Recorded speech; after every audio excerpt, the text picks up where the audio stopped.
Entrepreneur Alex Hormozy said, "How we define words affects how we think. After all, words represent thoughts. Unclear words make for unclear thinking, and unclear thinking makes it very difficult to understand." Hormozy's definitions changed how I think, because how we define things shapes how we live. So today I share with you 10 definitions that rewired my brain. So, yo Zenith Nation, welcome back to Catch The Zenith, the podcast where I document my journey to get better in life and business. Today we've got another episode of Zenith Reflections, where I comment on some of my most interesting posts from the week on X. And by the way, if you're new here to this podcast, I'm Nicola, an entrepreneur and master student, so please share and enjoy. So the first post is basically those 10 definitions by Alex Hormozy. But before I discuss those, let me quickly share a story. So last week on Thursday, I attended a sales event in Zurich, Switzerland. I was invited by a friend. And the first speaker talking there about B2B software business cases, which was quite interesting. He basically gave a presentation about that topic, and shortly after he started his presentation, he got a question by a participant. And she asked him, hey, something like that, can you define business case? Because his entire presentation was about software, B2B software business cases. And obviously a reasonable question to know what he's talking about, that we are on the same page. What's exactly precisely a business case? And when giving a shot to answer her question, he started to stutter.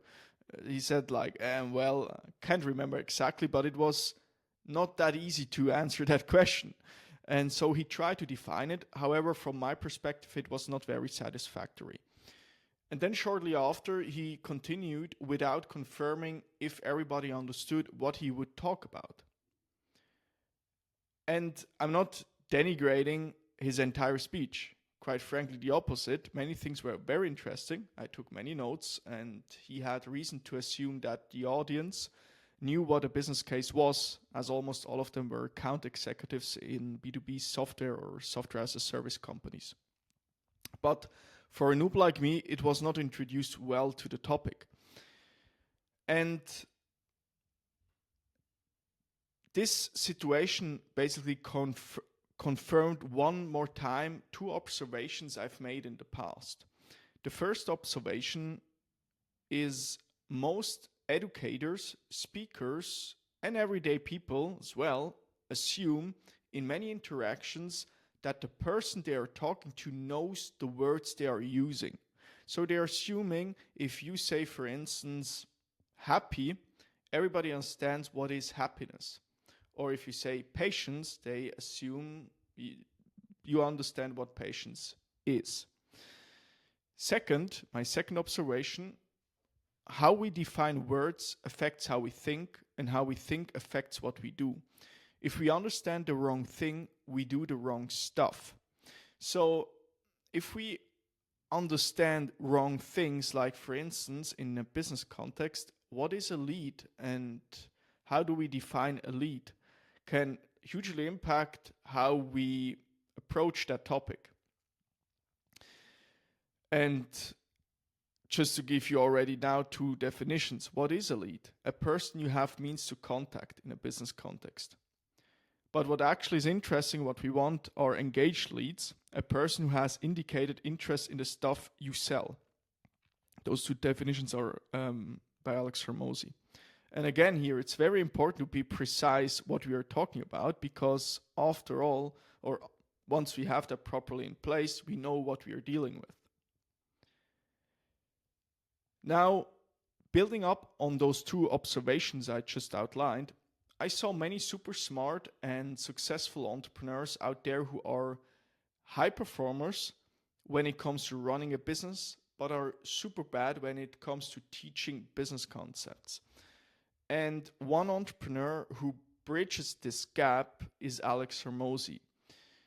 He's not only an exceptional business person, but also very good in teaching business concepts. And he built successful multi-million-dollar software consulting, coaching, and brick and mortar businesses. In other words, I would make the argument he knows his stuff. And I think part of the reason his books, which I highly recommend, $100 million Offers and $100 million Leads, his free video courses that you can look up on acquisition.com without opting in or need to opt in, and his YouTube videos have so many great reviews.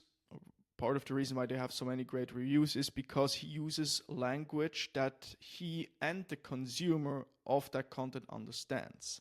He uses simple language, and he doesn't use amorphous, vague terms that nobody understands, and that's just sounding fancy, but it's way too complicated, and you are making a disservice to both not so educated people and very educated people.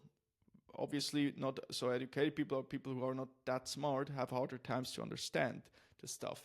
However, people with high intelligence, also for them it's easier because they have less cognitive effort they need to put in order to understand his words.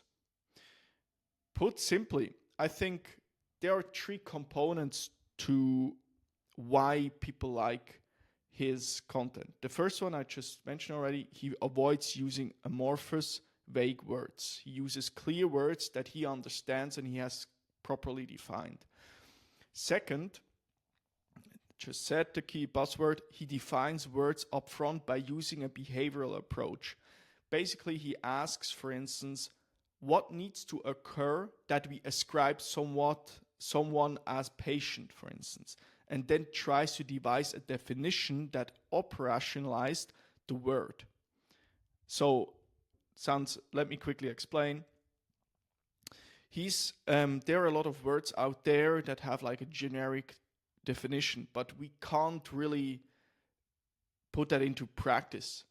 But if first asking ourselves, what needs to occur that we ascribe someone as diligent or as charismatic or as high in conscientiousness, then we can ask ourselves, okay, what are the different behaviors that need to occur that he would ascribe that to someone? And then it's way more practical. And he tries basically to define those words, and I will give you them later. And the third part to why I think he's very good at it, at teaching stuff, is he simplifies sentences and words to third grade reading level. I learned that, I think he posted that on X, or Svet mentioned in a podcast episode. Like, for instance, when running ads, like simplifying the words that everybody understands it, that pretty quickly it's clear what you're talking about. And I personally use that, for instance, when creating a pitch deck. I was now working for the past 6 to 9-ish months on a software business idea, and those 2 pitch decks we created during that time, because we did one pivot. We had first a pitch deck for the first idea, and then for the second idea we had another pitch deck. I try to simplify stuff really to super, super easy terms that everybody can get understand basically. And I used ChatGPT for that. I sometimes put in a more complicated sentence and I said, hey, rewrite it in third grade reading level. I think that's one of the most powerful things one can do. It not only helps your customers to better understand your product, but also if you're raising money and you need to convince investors, it's easy to use not fancy sounding, like cutting edge. That if I only hear the word cutting edge, whatever, I'm always a little bit like, that's sounding interesting, but I don't like it too much. Maybe I've used it already in the past, but I think it's too generic and not very specific. But you can use specific words while at the same time simple words. And long story short, third grade reading level, I think makes it easier to understand stuff. Yeah. All right. Then, so all these 3 points I just mentioned, so avoiding using difficult terms, defining words, and also simplifying words, all these 3 points together and some more make him an exceptional business educator, at least from my perspective. Now, so far, I wanted to make the point or point out that definitions impact our lives and what we do. Now, I consumed roughly, I don't know how 100 hours of content, many 100 hours of Hormozy content, and across these many hours, I remembered some of his definitions that stuck with me and served me well. And here are now finally the top 10 Hormozy definitions. The first one, most foundational one, is what is learning? He defines it as you behave differently the next time you're in the same situation. I'll give you a quick example. Imagine someone shows you a red card and then immediately slaps you. And then the second time, the same situations occurs. Somebody shows you a red card and then you duck so you don't get slapped. So you've learned because same condition, new behavior. So you had again the same condition, the same situation. Somebody showed you the card, but you altered your behavior. You duck. Okay, and so you have learned. And this is the definition from a behavioral standpoint, as Hormozy would do that. And I'm not talking for him, it's just how I understand it, my interpretation of it. Long story short, okay, learning is if we get a piece of information and the next time the same situations occur, we change our behavior.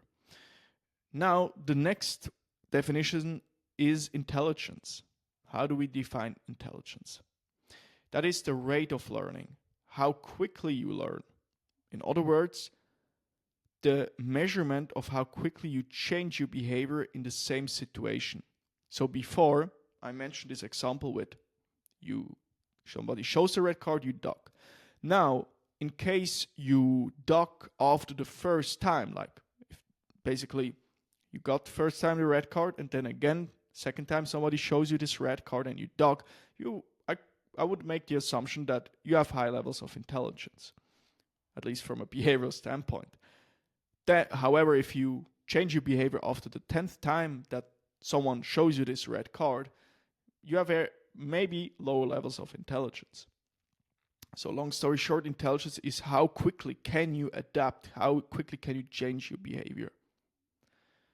I think learning and intelligence is already very, very helpful because now we know what we can do in terms of learning. Okay, we can change our behavior. Like if we, for instance, read a self-help book or a business book and there is written, hey, you need to rewrite your pitch decks in third grade reading level because people better understand it, and you still use amorphous, vague terms that sound complicated and nobody understands, you haven't learned. But if you change it, you have learned. And if you change pretty quickly, you have high levels of intelligence. Third definition, excuse. What is an excuse? A statement to avoid punishment. Basically, you're saying that to avoid get punishment. And punishment obviously can happen in different ways. Fourth, patience. That's a great one. What's actually patience? If somebody tells you, be more patient, what exactly should I do right now? Hormozy says to figure out what to do in the meantime. So let's assume you have invested in the S&P 500 and you're now reading a book. At that moment, and by the way, there's no investment advice, but at that moment, while you're invested and you're reading a book, you're being patient. You're practicing patience because you're just letting the investment, you stay invested, and you maybe do your monthly payment and invest more in the S&P 500, and you get those, I don't know how many % return every year, and you're all good. Yeah, and that is just, as I said, no investment advice, but just for the sake of this example. Or if you wait in a queue, you maybe want to grab a poke bowl, healthy meal, you're waiting in a queue during lunch break, and you're waiting, and you start reading an article on your phone, you're practicing being patient. And again, This is from a behavioral standpoint, to figure out what to do in the meantime. Next definition, what is actually commitment? Commitment is the elimination of alternatives. So you eliminate all the different things, all the opportunities that you could pursue, and you focus on one thing. You eliminate alternatives. And then that begs the question of what is then focus? That's the quality and quantity of things that you say no to. So they are quite interrelated. Commitment, you eliminate stuff, the alternatives, and then you need to focus and you need to start saying no to. They're quite similar in a way, but it helps to, in terms of commitment, saying, okay, I need to eliminate alternatives, that then I can focus and say basically no to, and that happens simultaneously, obviously, but you can say no to stuff to focus on what truly matters. That could be like, instead of pursuing 10 business opportunities, you just focus on one thing. Instead of having here a side project and here another project, you just do one big thing and you do it all the time to get very good at it. 7th, resilience or resiliency. Resiliency is returning to a baseline of behavior. Basically, how resilient you are depends on how quickly you do that. So if you are a resilient person, if something dreadful, terrible happens, you're pretty fast returning back to baseline. Like if you get somebody curses at you, you get maybe angry, and how fast can you get from this angry state back to normal state? And if you do that pretty fast, you're pretty resilient. That's just an example. On the flip side, if you have days and weeks and months and you fall into maybe a depression, because of a small thing, you're not pretty high in resilience. At least that's what I would understand reading this. Next one, trauma. That's also an interesting word because trauma gets widely discussed. A lot of people talk about trauma. Hormozy, from a behavioral standpoint, defines it as a punishing event that permanently changes behavior. That's interesting. Sometimes people consider trauma as inherently bad, but trauma, from my perspective, and I'm just going back on a point what Hormozy said, something similar like that. If a toddler touches the hot stove, and burns his hand, and from then on never again touches the hot stove, this is a punishing event that permanently changes behavior. But it's not a bad thing, I would presume. I would make the argument it's actually something good. It's because the next time you don't do it, you have learned. But it have really altered your behavior permanently. Obviously, there can also be a negative form of something like that. Something terrible happens in your younger years and it permanently changes your behavior and you're still thinking about that could also be very, very negative. Quite obvious, but it's not that simple to just say something is per definition negative. I would make the argument. 9th, courage. Courage. The interval of time a potentially bad thing affects whether you do it. I like that. Because now we could say, okay, the faster I take action, the more courageous I am. Like, if potentially there's a risk starting a business, but you do it anyway, and you do it in a matter of a day, you say, yeah, I will do it, you're pretty courageous. But if you take a lot of time, you're maybe less courageous, or if you don't do it at all, you're not that courageous at all, or pretty low level of courageousness. Authenticity, that's a great one, because everybody says, be more authentic. Yeah, what does that actually mean? Hormozy says, how you behave when you have no risk of punishment. So basically, if you behave the same like in your private setting with your spouse, significant other, a fiancé, And also, for instance, at work. And that doesn't, I'm not saying we should do that, because you necessarily don't want to behave exactly the same at work and with your spouse. There are some differences, perhaps. But just that we know pure authenticity is how you behave when you have no risk of punishment. You behave like you would behave anyway. You don't care if there's a consequence, basically. You behave like you would behave normally.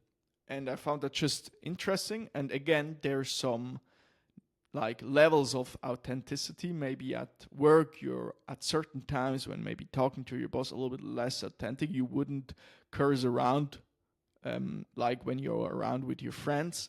So again, this is like a spectrum then how authentic we are. So those were 10 definitions. Now I give you 2 extra ones I already quickly mentioned. The first one being, what is a lead? Those are 2 business definitions.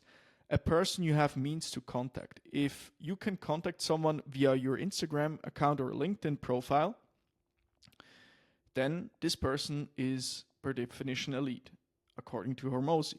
That's his definition.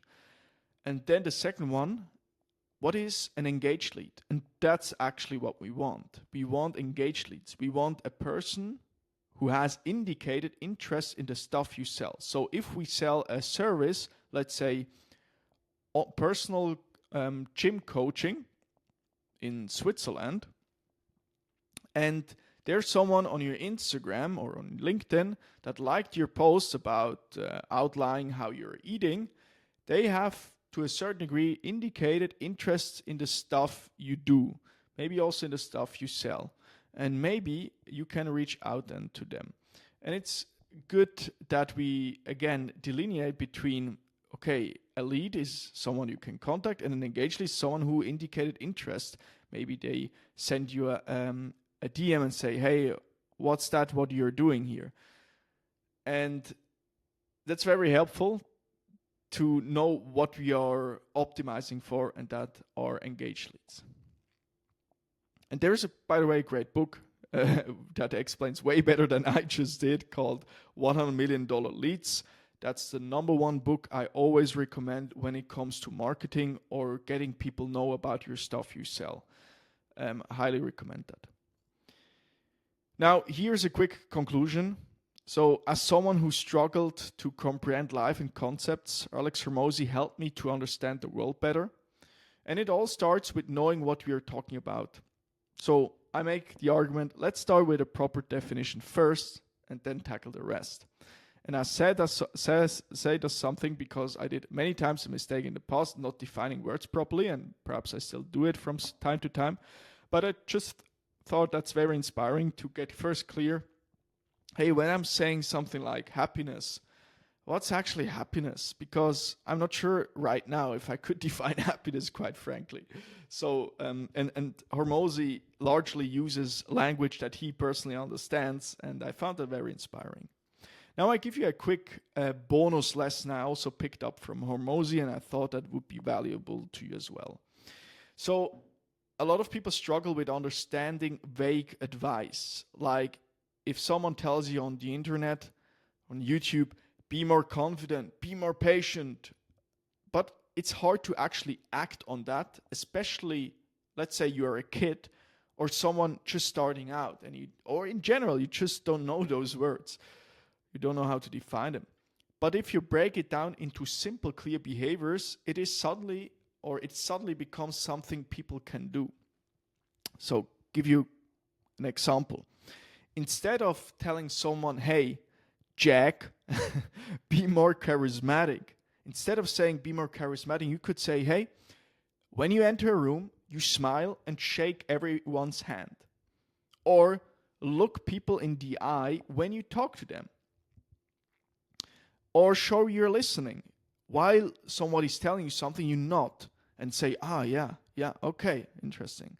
Or you ask a follow-up question. You show that you're actively listening. And all those, let's say, behaviors or behaviors build up the label charismatic. You're charismatic. But now it's very clear. It's very practical. It's very operationalized, basically. You know what you should do.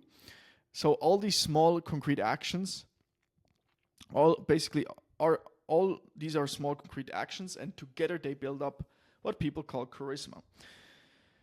So, yeah, instead of giving big abstract advice, break it down into tiny actions, and that's how people really change. I really love that one. And I did that actually for podcasting. I created a list of, maybe I can look it up right now for you guys. I asked myself, hey, what exactly do I need to do to create a great podcast episode? Because there are many components to it when recording an entire podcast episode. So maybe I quickly will find that. Yeah, here we have it. So I ask the question, hey, what is a structure, or what are the parts of a great podcast episode? And I give you my list. First, each episode starts with you hook attention. You get them to notice your content. You need a great hook, like a great title. You need to retain attention. So I need to get you to consume it. So I need to make it interesting. And lastly, I need to reward attention. I need to satisfy the reason you consumed it in the first place. So the title of this episode is 10 definitions for life, right? Now, if I only give you 9 definitions or 7 definitions that suck, you wouldn't be rewarded, and you can decide by yourself if those definitions were actually valuable. Maybe they suck, maybe not, but you get it. Hopefully I reward you the reason you consumed it in the first place with this episode. A second thing is, what great episodes are doing is you record a short intro that follows the proof, promise, plan framework. Picked up at on Alex Hormozzi's YouTube channel. So you basically start with the problem, then the solution. So, for instance, how you can do it is like this. You give proof. Hey guys, I'm Nicola. I've built 3 service-based businesses. And in this episode, I promise you, if you listen till the end, you know exactly how to run ads for a service-based business. And we do that with step 1, first showing how to write a copy, step 2, how to record it, and step 3, how to post it on Meta, for instance. So now we have a proof. It's like somebody has done it before, like they built businesses. They promise something, so the dream outcome, like if you watch till the end, you know this, and then you outline a structure, a plan, how we will get there. I really love this concept, and I actually used it today when I started with a quote. Then I said, and obviously there you can like leave some stuff out and change it a little bit, but in my case it was Alex Hormozzi, definitions changed how I think. So this was basically part 1. This was the proof, because I prove like, hey, it had an impact, because how we define things shapes how we live. And then I say, today I share 10 definitions that rewired my brain. This is basically the promise and more or less the plan in one sentence. And that's the cool thing. You can make sometimes all those 3 components, like proof, promise, plan, in 1 or 2 sentences. It doesn't need to be 3 separate sentences. That's in terms of how to start an episode. Then keep the intro super short and cut to the chase, something I did many times not, and I'm still sometimes struggling, losing myself in long sentences and maybe sentences that doesn't make too much sense, so I try to work on that. Another one is treat each episode as if the listener doesn't know you. Introduce yourself and explain the goal of this podcast. That's what I did in the beginning when I told you, hey, I'm an entrepreneur master student. If you're new here to this podcast now, you know a little bit more about me. Then Another one I wrote down is spend more time on preparation than on post-production. Like, it's better to prepare a great episode than a mediocre episode, but like honing into post-production, trying to do that perfectly. Have a clear structure. And by the way, guys, I'm not saying I'm doing everything great. That's just the ideal state. Another bullet point I wrote down is have a clear structure using lists, steps, and stories, and use them individually or interweave them. So Hormozi outlined that in the book $100 Million Leads. He spoke about how to basically retain attention. How do I get you to consume it? You can use lists. So basically a list of 10 definitions like I did in this episode. You can use steps, like a step-by-step plan, like you need to execute it step by step. Like first one is you need to write a copy for your ads. Second is you need to record a video. So you need to do it in order to achieve the outcome. And then stories as well. Use stories. I did it. You might remember I quickly started with this story where I attended a sales event where somebody didn't define a term properly. That was a story. And all those three things you can use. You can use only one, two, or all three, or interweave them, as I said. But that's how I would make would say retains the attention, or at least it increases the likelihood. Then also I wrote down give more than you ask. When asking, keep it super short and provide free value. For instance, a newsletter or a free productivity course. So I tried in this podcast to ask very seldomly, and by asking I mean, hey, subscribe to my free newsletter or leave a review on Spotify or Apple Podcasts. I try to do that very only in small sequences or in small like a 30-second or 60-second or 2 minutes compared to the overall giving, and giving is just the value of this episode. And I try to give also free value. Like if you sign up for my newsletter, you get a free productivity course. So I try to give more than I ask. That's another one. Then avoid filler words or disfluencies. Train yourself to eliminate them. Something I definitely need to do way better. I think still working on it. English is my second language, so I try more or less every single day to get better at it. I read English books. I listen to podcasts in English. I talk on most days, or a lot of days I talk a little bit English, sometimes more, sometimes less. That's that. Then use analogies and examples. Simplify complex ideas by comparing them to relatable scenarios or everyday concepts that you can understand it. To give you a specific example, I once recorded a podcast episode together with Leon Anselmann, a very interesting guy. He's a personal trainer, entrepreneur, and he used, I think, hopefully I paraphrase that correctly, or he was talking about an analogy that the human body is like a car. The heart is basically the engine, and then you have other components. And it was then very clear, for someone that everybody knows what is a car, and now they have an analogy at hand, and they know on what they should focus on, and it was better to understand. And I think a lot of entrepreneurs also communicate in that way. They use simple analogies that everyday people can understand. Next one, you take time to think before speaking and manage your speaking pace. Yeah, I wrote that down because I would make the argument that sometimes I spoke faster or I spoke before I actually thought something properly through, and I try to do that a better job at that as well.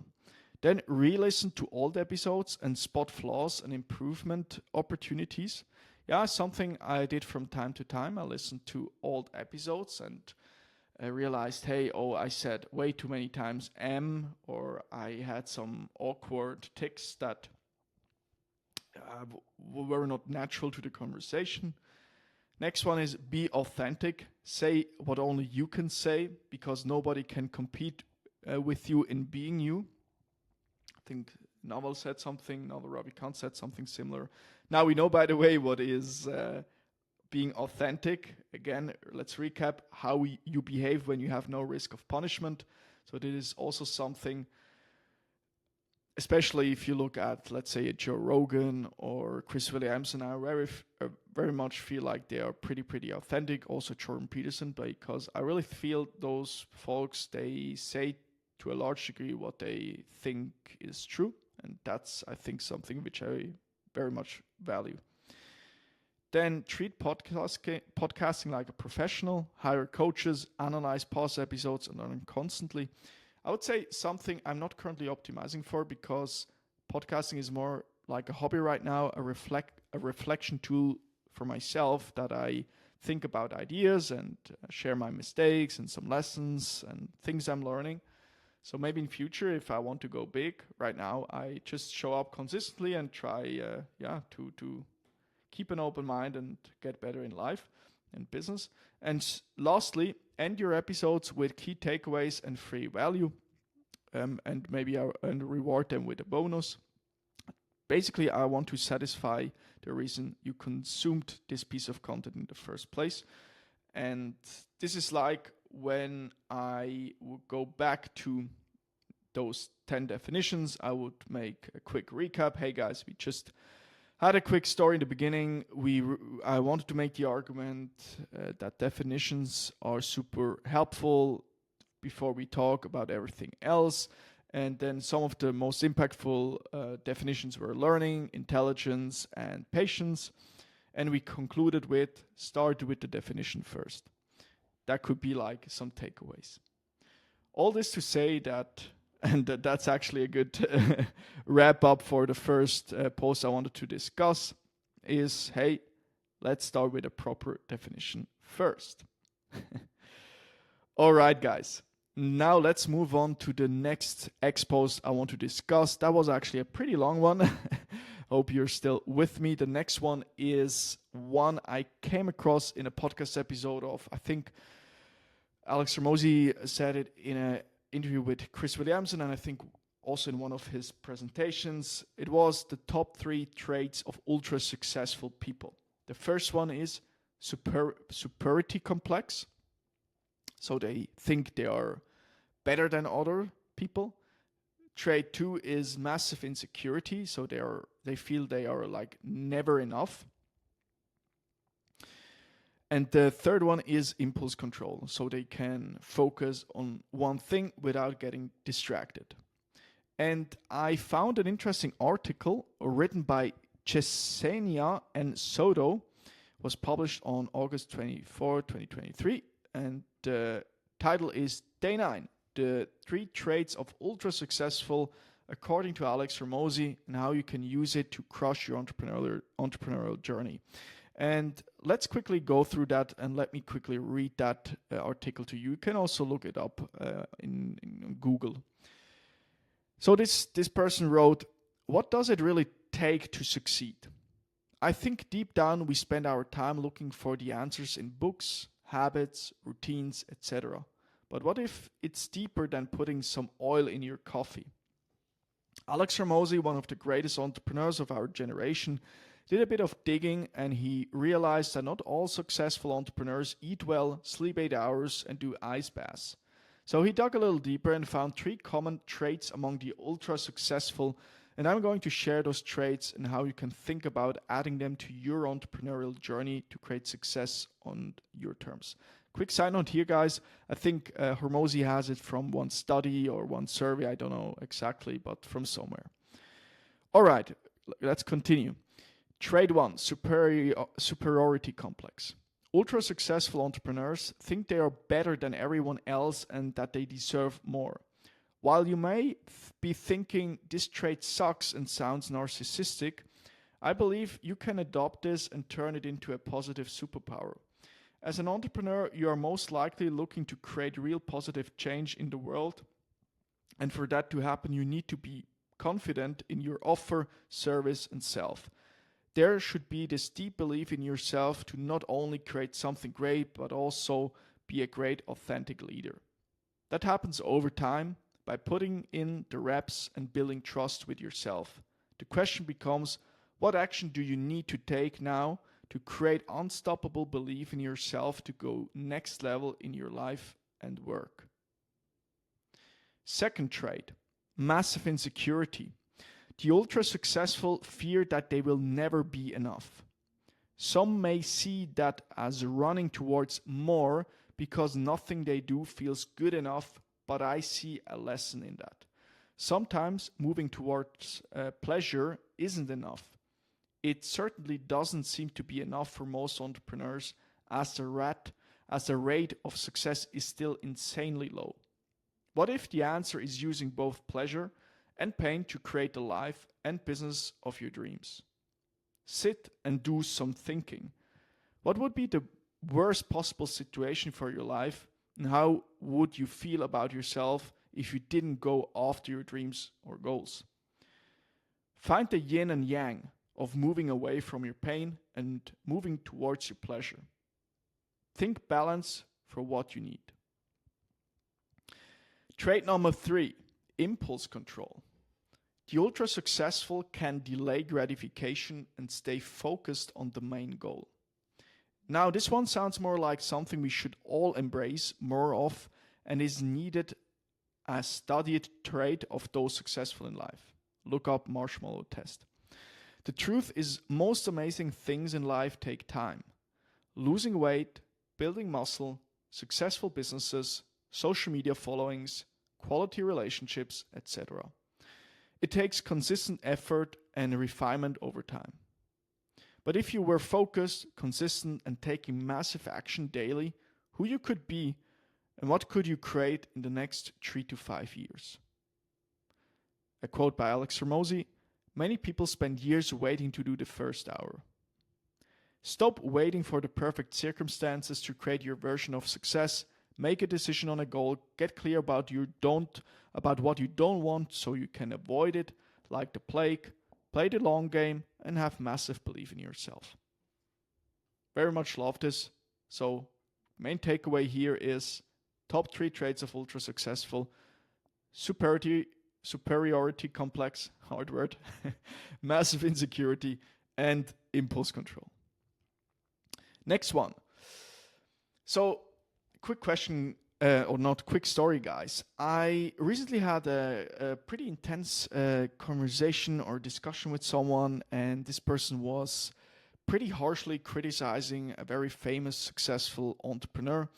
And then I basically didn't largely disagree with what he said, or maybe to a certain degree I disagreed, but I asked more questions in that conversation opposed to just laying out my argument, because I'm not, as you probably know, I'm not that so much into following the news. I'm more reading long form or listening to long form content like podcasts or reading books, and so I'm don't know that much what's going on the world always.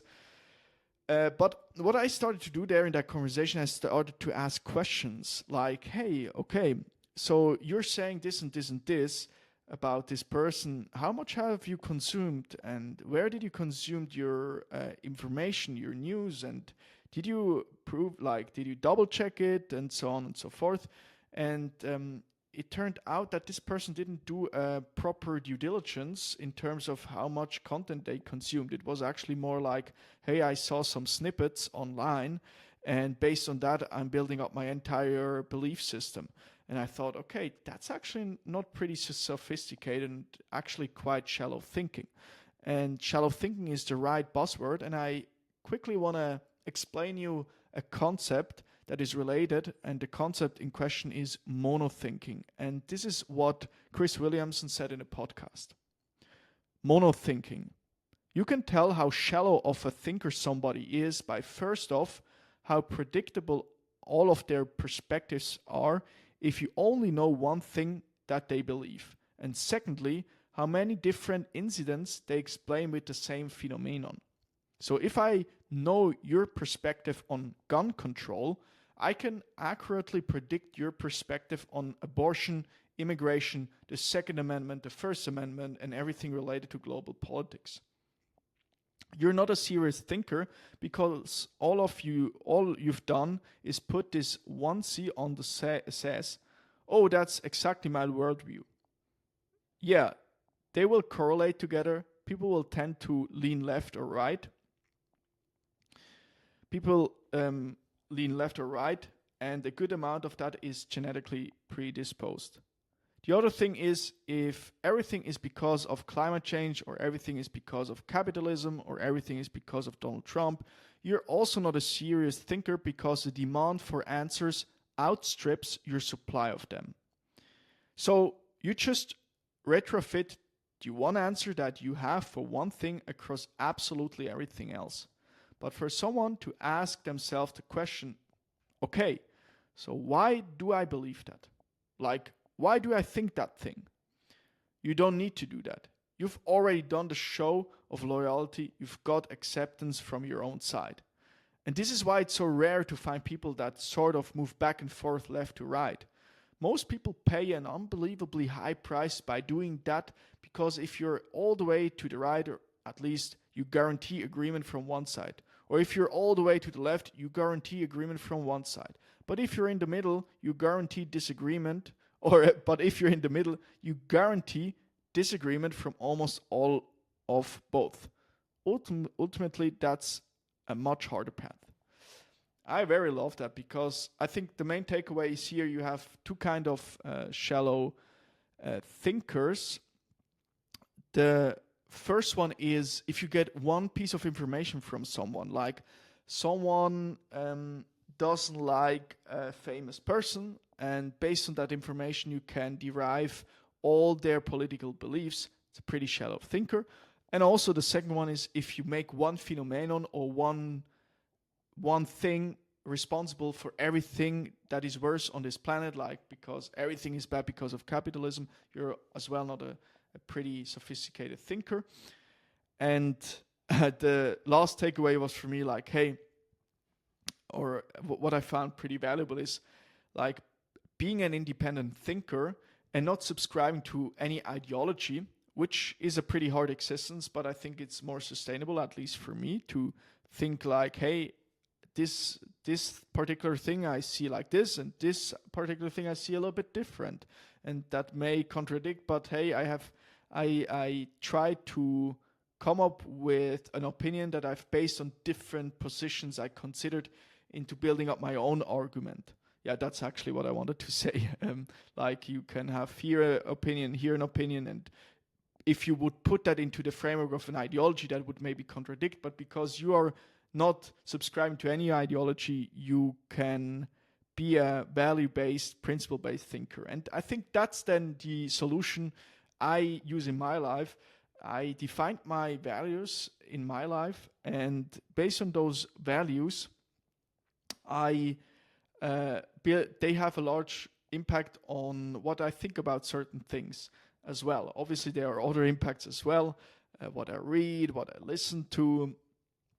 But like that, we can live a principle-oriented life, and I think that is more sustainable than subscribing blindly to an ideology, because the struggle I have with ideologies, and this is largely what I learned from Jordan Peterson, is, look, they have like an answer for everything. It's like, everything is because of this. So they simplify things they do put it so simply. They reduce the complexity of word to something so simple, but that's not, from my perspective, how the world works. The world is super, super complex, and there are so many nuances, and it's simply not possible to give, based on an ideology, a proper answer, a good answer to everything, at least from my perspective.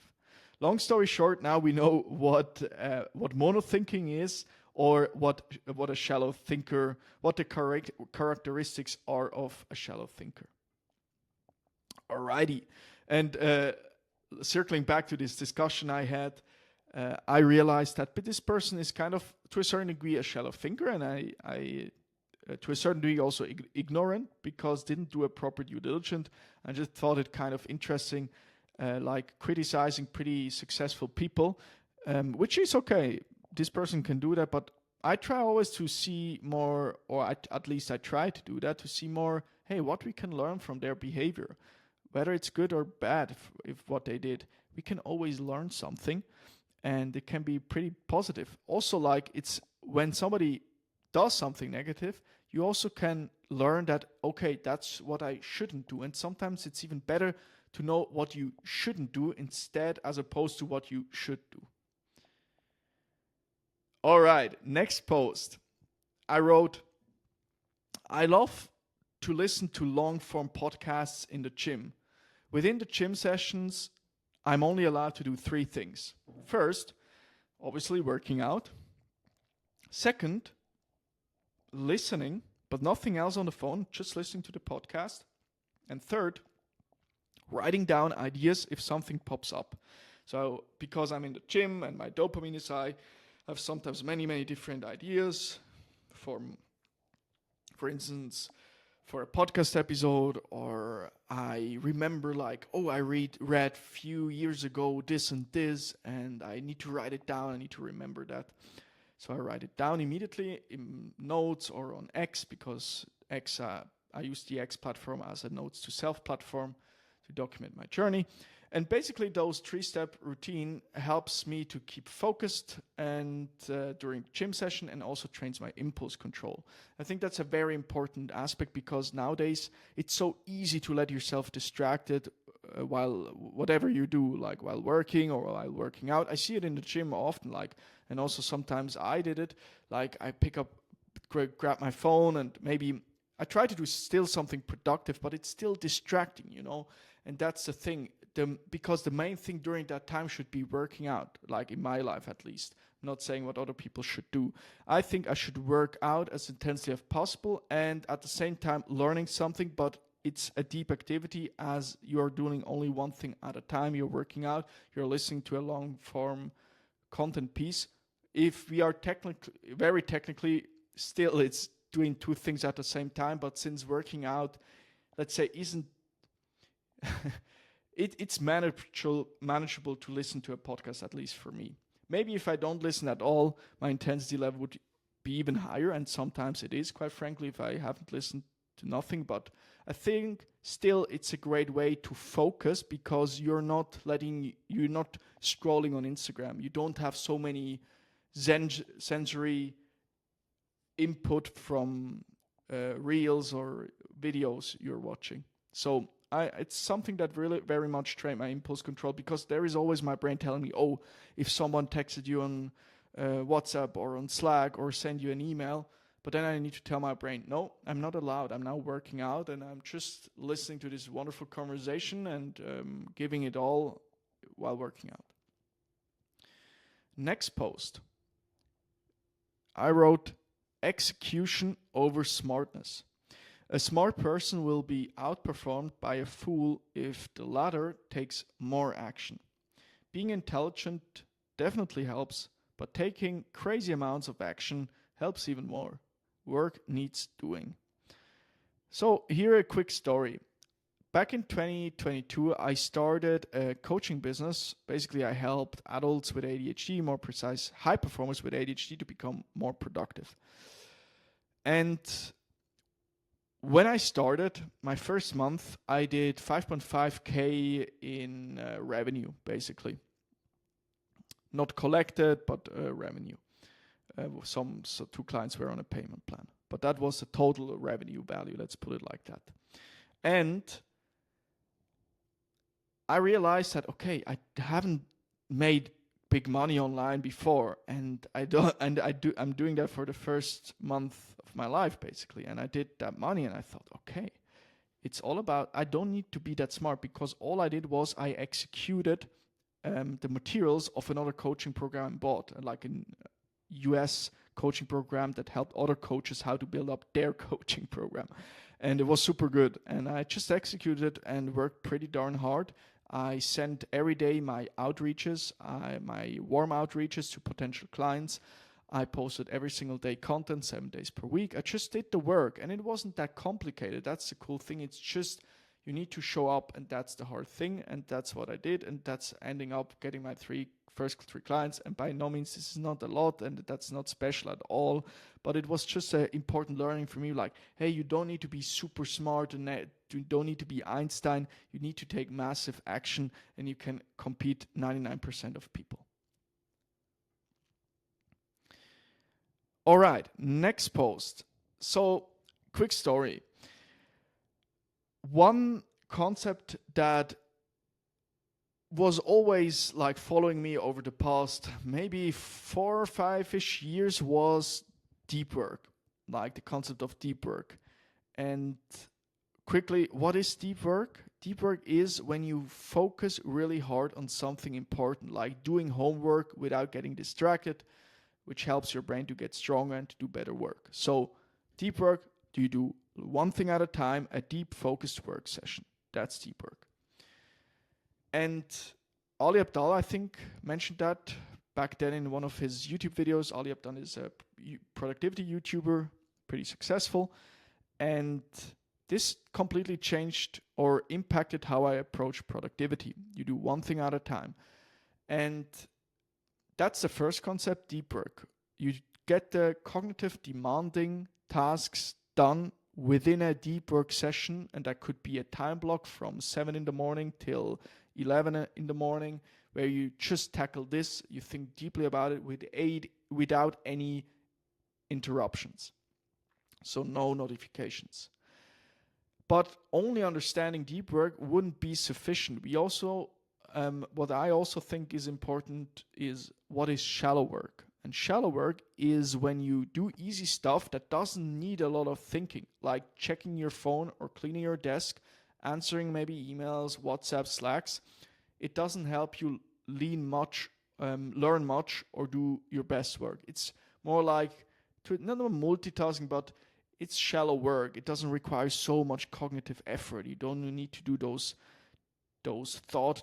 You go having those long thought chains and thinking about consequences. No, you're maybe answering WhatsApps.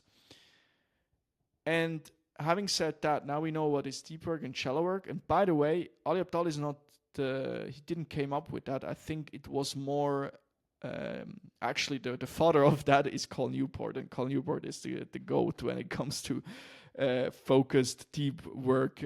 He has written a great book, Deep Work. By the way, that's the origin of everything what I was talking about. Deep work and shallow work. Highly recommend. I also read it. It's a great book. The fundamental takeaways are basically, in a world full of distractions, deep work is very helpful to get meaningful work done. Now, said that, we know now what's deep work, we know now what is shallow work. How can we incorporate that into our everyday lives, into our work days? I try to do it like you have different time blocks throughout the day, and you can time block within your Google Calendar or Outlook Calendar, what it is, whatever you're using, and you can block time, for instance, 7 to 8:30 in the morning I work on X, then maybe I have a half hour shallow work, I answer emails, then again 90 minutes deep work. But you don't want to multitask between deep work and shallow work, or hard stuff and more easy stuff, because that impairs your ability to focus. It literally weakens your concentration muscle, or at least that happened in my case. And that's on the flip side how by distinguishing those two kinds of works, I build up a super strong concentration muscle. I worked many days, 12 hours or more, and I didn't do any large breaks actually. And that was simply the power of consistent effort and consistently doing one thing at a time. And interestingly, I was tired in the evening because I also worked out. I worked 12 hours straight without big breaks. But it was like I wasn't completely destroyed. That wasn't because the feeling of a day of constant multitasking feels very not nice for my brain. Then I really feel tired, but really it's uncomfortable. It doesn't feel pretty nice. But when I gave it all, I did a lot of deep work, shallow work, distinguishing between those two sessions. I worked out. Then I feel like, I have nothing left in the tank. My tank is empty and I feel still pretty good about it. But if you have, like, it's like when you scroll on Instagram, I don't know nobody who feels great after scrolling 2 hours on Instagram. And this feeling I had then in the evening, quite frankly, pretty rarely, because I like, especially a long time ago, and when I don't pay attention, perhaps from time to time, but that happens not that often, and quite the opposite is true, because I know how important it is to focus, especially in nowadays economy. It's like a superpower. Alrighty, then guys, now we know deep work, shallow work. You can block out time throughout the day, and you can actually time block your entire day with that. I love doing that.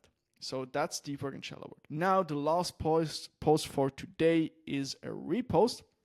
Guy named Reds with Ravi posted this: the person you will be in 5 years depends largely on, first, the books you read, the food you eat, the people you spend time with, the habits you adopt, the conversations you engage in. Very much like that. I think books, in my case, had a significant impact on how I think and build up certain belief systems. And therefore, I'm actually quite careful in terms of what I'm reading and which books I'm reading twice or multiple times. And because there is no reason to read mediocre books when there are some few books out there that are very good. I rather would read them over and over again. Right now, for instance, I just finished rereading 12 Rules for Life by Jordan B. Peterson. Super great book. And I'm also rereading right now Beyond Order, 12 More Rules for Life, again by Jordan B. Peterson. Those two books are super, super good. And I see no reason why not to read them over and over again to really put the concepts into my DNA, because at least they improved significantly my life. The food you eat, he mentioned. Yeah, this is quite an obvious one. Eat good food. Right now, I'm actually trying to get back to 80 kilograms body weight, actually maybe 78. I will see how I feel at 80 kilogram. If I still feel okay, I will go down to 78 or 79. Let's see. And I'm reduce a little bit my calorie intake. I'm also tracking my calories with Macro Factor, the macro app or calorie app by Jeff Nippert. This is a science-based gym bro, basically. Cool guy. It's a good YouTube channel. So pay attention on what I eat. And yeah, this is one thing I pay attention actually for a pretty long time. Sometimes more, sometimes less over the past, since I'm working out. Basically, I started to work with 16. Had some periods where I was very strictly, then some periods where I was less strictly. But since 2019 summer till now, I was most of the time pretty strictly, with some exceptions. All right, then the people you spend time with, obviously one, you want to have productive people in your life that are rooting for you and make you a better person. Fourth, the habits you adopt, also a huge one. And I think in terms of habits, one thing that sometimes gets missed is the habits we follow when engaging in leisure time. Like when we have free time, what are we doing? Are we using our free time productively? Are we mindlessly scrolling on Instagram, or are we going for a workout or a nice hike with our spouse, or are we reading a book, or are we doing something with our family that is somehow productive? And productive could be we play a family game.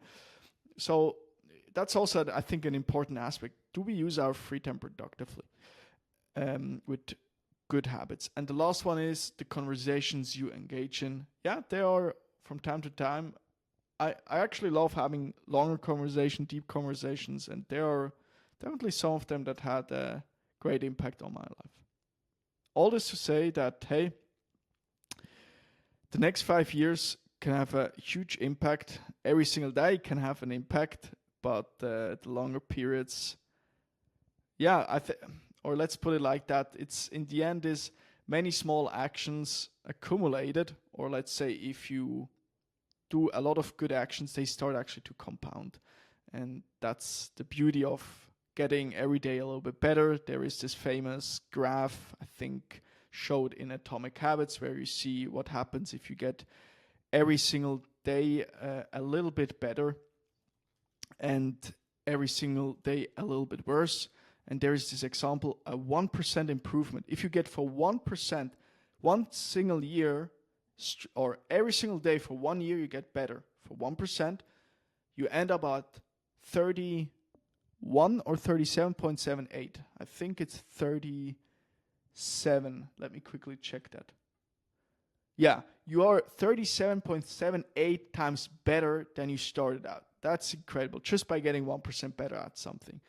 Conversely, if you get worse, 1% worse every day for 1 year, you end up almost at 0.03. And again, that simply shows the power of 1% improvements, and one more argument that many positive actions can start to compound. All right, guys. Thank you very much for listening to this podcast. If you want to support this show, go in the comments below, subscribe to my free newsletter. I share strategies, mistakes, lessons I'm learning about high performance and business. And also, if you want to support this work, you can go on Apple Podcasts or Spotify and leave a review. If you think this podcast deserves a review, that would support this show and would mean the world to me. Thank you so much for listening, and see you in the next one.